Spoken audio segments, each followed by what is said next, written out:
Quand quelqu'un dit oui, est-ce vraiment aussi simple que ça en a l'air? Peut-on vraiment affirmer qu'un oui est toujours synonyme d'un accord sincère et libre? Aujourd'hui, on plonge dans l'une des questions les plus profondes de notre époque. Qu'est-ce que ça signifie vraiment de dire oui? Le consentement est un terme qu'on entend de plus en plus souvent, et c'est tant mieux. Mais derrière ce mot, qui semble parfois si évident, se cache une profondeur que l'on ne prend pas toujours le temps d'explorer. Un oui peut être enthousiaste, hésitant, résigné, voire même manipulé. Comment savoir si ce oui est authentique et libre de toute pression? Dans cette vidéo, on va aller au-delà des apparences, et ensemble, on va se questionner sur les nuances, les silences, et parfois même les contradictions du consentement.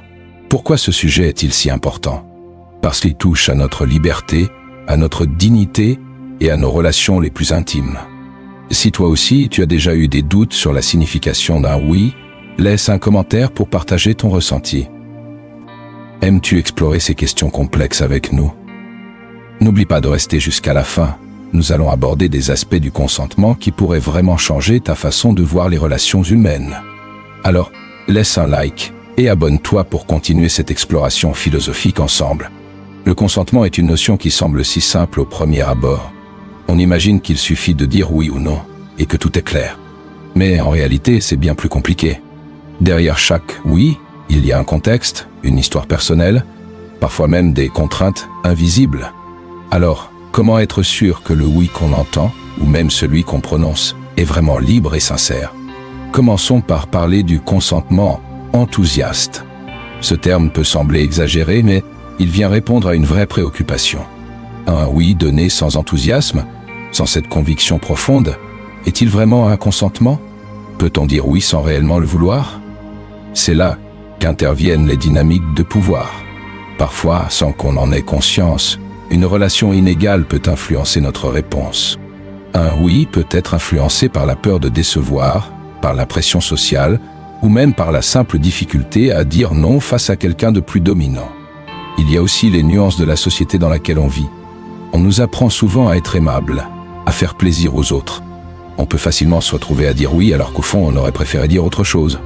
Comment savoir si notre oui est aligné avec notre volonté profonde, ou s'il est juste un masque? Et si dire oui devenait une habitude, un réflexe pour éviter les conflits? Ensuite, il y a le consentement rétractable. Un oui donné hier peut-il être repris aujourd'hui?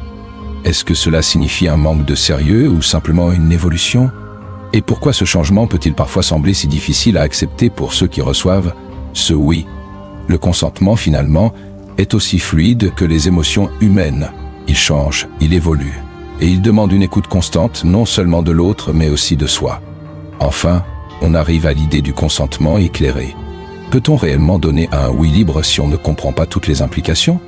Souvent, nos décisions sont prises avec des informations partielles, et on ne découvre la réalité que bien plus tard. Ce qui nous amène à une question cruciale: avons-nous vraiment la capacité de donner un oui pleinement conscient et informé dans un monde aussi complexe? Peut-être que le consentement n'est jamais totalement pur, totalement transparent. Et c'est là que réside toute la complexité. Le consentement va au-delà des mots prononcés. Il englobe le langage du corps, les micro-expressions, ces petites hésitations parfois imperceptibles qui révèlent une ambivalence intérieure. Imagine un instant, tu dis oui mais ton regard se détourne, ton corps se tend. Parfois notre corps envoie des signaux que notre esprit essaie de taire, des signaux que l'autre peut capter sans même s'en rendre compte. Est-ce que ces signes valent autant qu'un mot? Et comment savoir si quelqu'un nous répond de manière authentique, ou si ces signaux masquent un non caché? Et puis, il y a ce qu'on appelle le consentement implicite. Dans certaines situations, le silence ou l'absence de refus est pris pour un oui. Pourtant, est-il vraiment possible d'être sûr de comprendre sans entendre clairement ce mot, sans une vraie affirmation? Les normes culturelles et les habitudes sociales jouent un rôle énorme ici. Dans certaines cultures, il est même mal vu de dire non directement. Alors, comment éviter de tomber dans le piège des malentendus et des interprétations biaisées? Peut-être en prenant le temps d'observer, de poser des questions, de chercher à comprendre l'autre au-delà des simples mots. Un autre point essentiel: le consentement dans les relations amoureuses et intimes, où les attentes, les émotions et les désirs se mêlent. Dans ces moments de vulnérabilité, le oui ou le non prend une dimension encore plus profonde. Dire oui à quelqu'un qu'on aime peut paraître évident, naturel, mais qu'en est-il lorsque le désir ou l'émotion ne sont pas totalement réciproques? Peut-on dire oui pour faire plaisir, pour ne pas décevoir, sans trahir quelque chose de soi-même?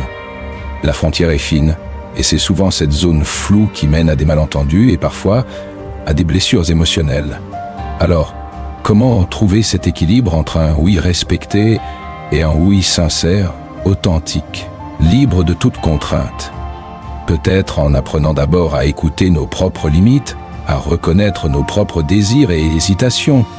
Le consentement n'est pas seulement un acte qu'on fait pour l'autre, c'est aussi un engagement envers soi-même, un acte de respect envers nos propres besoins.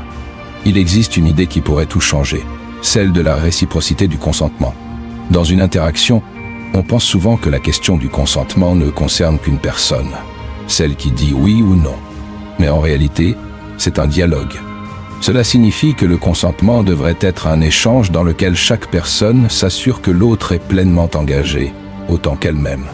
C'est un peu comme une danse où chaque mouvement compte, où chaque geste est à la fois donné et reçu, et où chacun prend soin de l'autre. Et cette réciprocité amène une autre réflexion, l'importance de poser des questions, de vérifier, d'accueillir les réponses sans les juger. Imagine un monde où il est tout à fait naturel de dire ça te convient toujours? Es-tu toujours d'accord? Sans que cela soit perçu comme un manque de confiance ou une remise en question. Cette réaffirmation du consentement est un signe de respect, un moyen de maintenir un espace où chacun se sent libre de s'exprimer, d'évoluer et de s'affirmer. Et pourtant, cela demande du courage, car on vit dans une société où poser ces questions peut être perçu comme une faiblesse ou un signe d'insécurité. Ce qui est fascinant, c'est que le consentement, dans toute sa complexité, reflète l'essence même de nos relations humaines. Chaque oui et chaque non sont un miroir de nos désirs profonds, de nos peurs parfois, et de la place que l'on accorde à l'autre dans notre vie. Ce oui est un acte de confiance, une ouverture de soi-même à quelqu'un d'autre.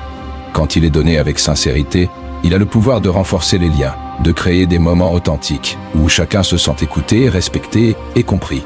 Mais l'un des points les plus marquants est sans doute l'idée que le consentement ne s'arrête jamais. C'est un acte vivant, un engagement qui se renouvelle sans cesse, qui s'adapte et se réajuste. Penser le consentement comme un engagement permanent nous rappelle à quel point nos interactions doivent rester attentives, bienveillantes et évolutives. C'est un rappel constant que l'amour, l'amitié et même le simple respect ne sont jamais figés. Ils respirent, changent et demandent à être cultivés. Et toi, comment vois-tu le consentement? As-tu déjà ressenti cette hésitation, ce moment où dire oui ou non semblait plus complexe qu'il n'y paraissait? Partage ton expérience ou ton point de vue dans les commentaires. N'hésite pas à raconter une situation où le consentement a pris une autre dimension pour toi, où tu as pris conscience de sa profondeur. Ensemble, on peut créer une discussion enrichissante et ouvrir de nouvelles perspectives sur ce sujet. Le moment clé, c'est cette prise de conscience. Le consentement est bien plus qu'un simple oui ou non. C'est une danse subtile entre le respect de soi et l'attention à l'autre, un dialogue silencieux qui se construit avec bienveillance et honnêteté. En fin de compte, le consentement est un miroir de nos valeurs, de notre capacité à écouter, à accepter les nuances et à se montrer vulnérable.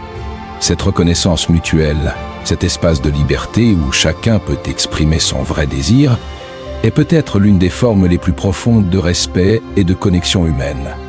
Ce que je veux que tu retiennes, c'est que chaque oui et chaque non a une histoire, un poids et un sens. Aujourd'hui, on a exploré la profondeur du consentement, au-delà des mots, au-delà des apparences. On a vu que chaque oui est une expression complexe, influencée par des dynamiques de pouvoir, des attentes culturelles et même notre propre relation avec nous-mêmes. C'est un dialogue continu, un acte d'honnêteté et de respect qui demande du courage. Peut-être que la meilleure manière d'aborder le consentement, c'est de le voir comme un voyage, un engagement à rester présent et à écouter pour nous assurer que chaque interaction est authentique, libre et sincère. Merci d'avoir partagé cette réflexion avec moi et j'espère que cela t'a inspiré à voir le consentement d'une manière nouvelle. Si cette réflexion t'a touché, n'hésite pas à t'abonner pour découvrir d'autres explorations philosophiques comme celle-ci. Partage cette vidéo avec quelqu'un à qui ces questions pourraient parler et laisse un commentaire pour continuer la discussion. Ensemble, on peut construire une communauté qui questionne et valorise le respect, l'écoute et l'humanité dans chacune de nos interactions. Merci de faire partie de ce voyage et je te dis à bientôt pour de nouvelles découvertes.